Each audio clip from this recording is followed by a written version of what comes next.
Did you know that a lot of people, millions, perhaps hundreds of millions of people around the world from different ethnicities, different regions, different countries, different backgrounds suffer from this problem? And the problem is difficulty in saving. Most people have difficulty in saving money for different reasons.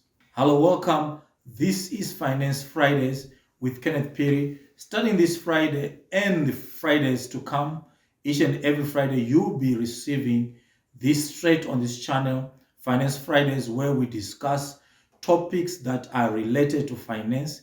In our video today, which is our first episode, first installment, we are talking about all things savings.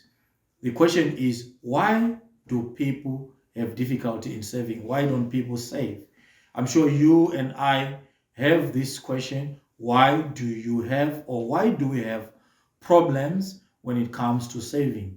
Now, in our video, we're going to discuss in depth some of the reasons why people do not save, and also offer advice on what needs to be done and why people should save.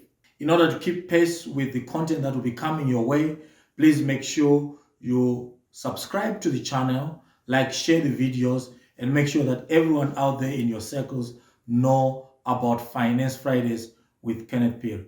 Okay, why don't people save really? Okay, going back as far as the Reagan administration in the US, some of the studies indicate that about 90% of households saved somewhere in the regions of about 10%. 10% of their income went towards savings. Now, as time went on, up to around 2006, the situation became even worse with a negative, yes, believe it, a negative 10% in savings. I don't know how that could be achieved, but I think probably people used all the money that they earned and ended up also in debt to service their consumption. So the majority of the income and borrowed income was going towards expenditure, not even a single cent going to savings. Again, this is in the United States. There is an article by Thompson. I'll link it in the description down below so that you can check it out for yourself. Find out the different reasons that are issued there. But just to mention two of those reasons.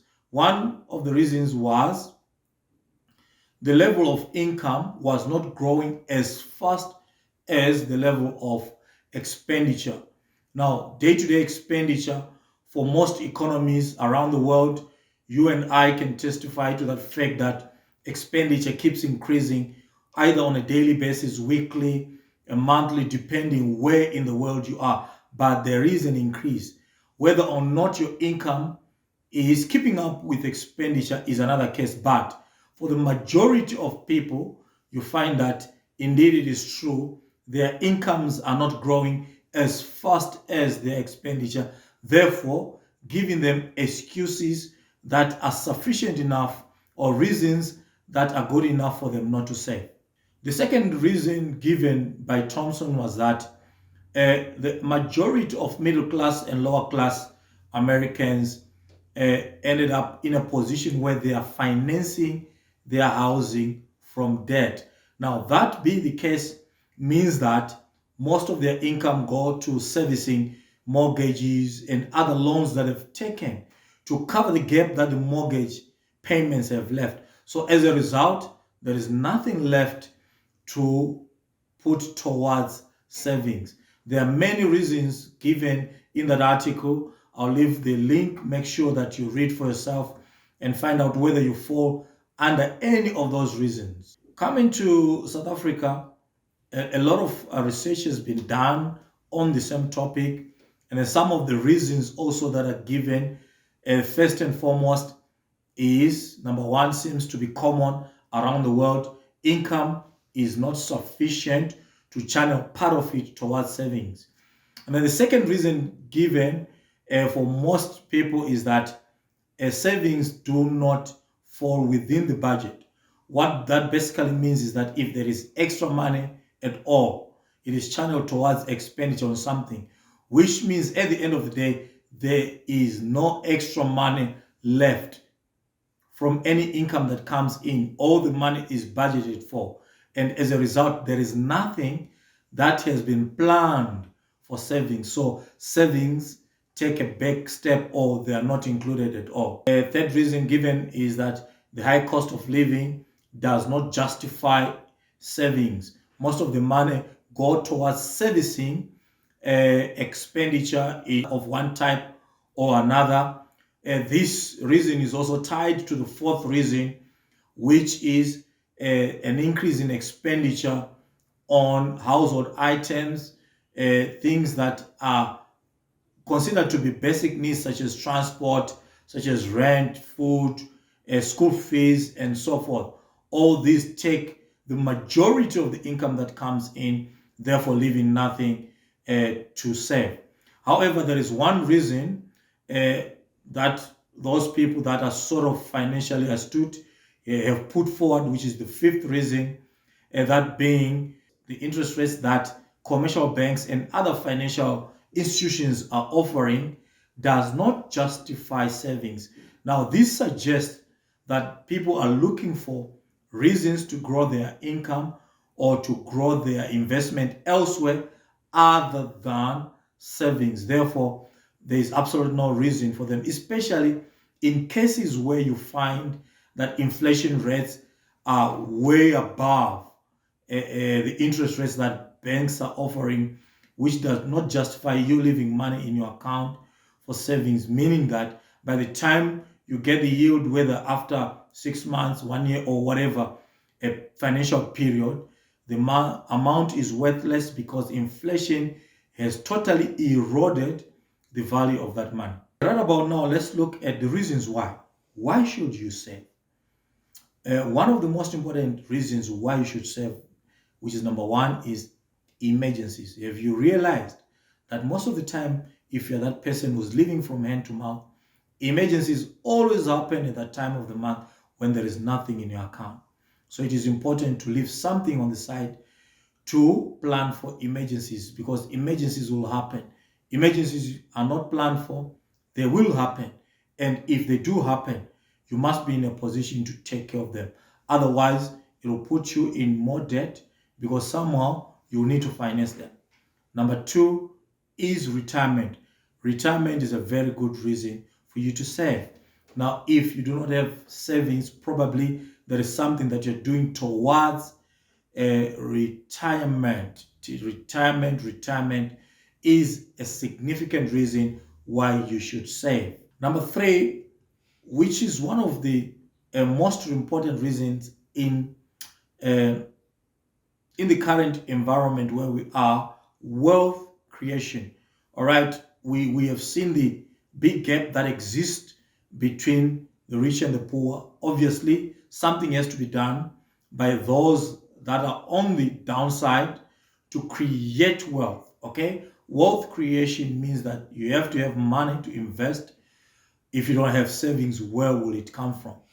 Uh, it is not advised to enter into investments from debt because of the risk that is involved in investment. Now, if you have savings, it's something that you can consider putting into more riskier investment because you can afford to lose some of those monies. But however, we know that you don't plan to lose when you invest, but the risk is always there. Therefore, rather lose something that you can afford to lose. And then the question is, how do you start? If you haven't done it before, how do you start saving? It is always difficult to start something new. You have not done it before and it's going to be your first time. The biggest problem that you'll face is procrastination. You'll procrastinate. I'll start on the next salary. I'll start on the next wage that comes in. I'll start next year. I'll start next month. How do you start? My advice to you is start now. Obviously, the how you do it is going to be different from one individual to another, from one family to another. The how is going to be different. But there are certain practices that you can implement in your way towards building your savings. The first one would be start immediately. Start as soon as you can. Number two, start small. Do not put so much pressure on yourself. Start small. Number three would be automate it. Consider maybe opening up a separate account in a different bank or even in the same bank, and then have a debit order or something that is automatic that will take the money immediately when it comes in. So you don't have to, it doesn't have to go through your hands. If it is automatic, then it is easy for you to deal with it. And last but not least, give yourself targets for given time periods. Have a goal, have a target in terms of how much you want to save in a specific time period. This way you can track and see whether you are doing it in the way that you feel it has to be done, or you need to make adjustments if there are deviations to your savings plan. Everything that is a goal and a plan to achieve it will probably have some success rate. If you want to see it succeeding, have a plan towards your savings. I hope you really like the video and the advice that is given on Finance Fridays. Every Friday on this channel, we'll be sending in content to help you with your financial decisions. Make sure to tune in, to invite others, subscribe if you have not yet subscribed. This is results-oriented preparation. I'm Kenneth Phiri. We'll see you in the next episode. Thank you for watching.